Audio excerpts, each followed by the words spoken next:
päädyttiin ruveta rakentamaan, niin sitten etsittiin monelta eri toimittajalta ja tehtiin listauksia. Ja sitten oikeastaan heti kun törmättiin tähän Nalle Huvilaan ja tähän pohjaratkaisuun, meillä on 44 Nalle, niin se oikeastaan kolahti meihin molempiin heti ja se on niin tehty tähän meidän mökkipaikalle.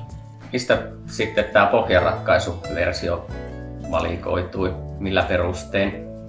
No lähinnä tämä, että ikkunasivu on tuonne järvelle päin ja se pohja oli aika lailla valmiiksi semmoinen hyvä, että sitä ei tarvinnut lähteä muuttaa muuta kuin isontaa pikkusen ikkunoita.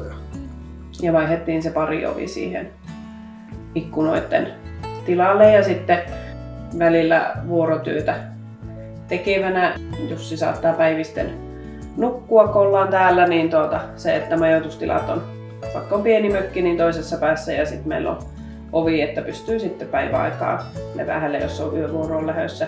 Ja sitten, että se muu niin keittiö on toisessa päässä, niin sitten se on, niin vähän rauhoittaa sitä olemista. Mutta sen kummempia muutoksia siihen pohjaratkaisuun ei tehty. Entä sitten tämä mökin ulkoväritys, mistä se lähti sitten idea siihen?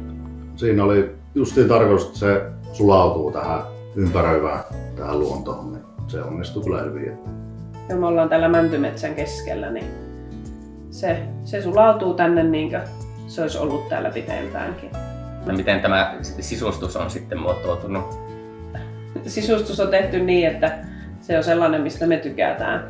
Että kaikki ei välttämättä ole niinkö uutta tai mistään katalogista, vaan on niinkö vanhoja huonekaluja ja asioita tuotu sitten vanhasta mökistä tai sitten muualta hommattu.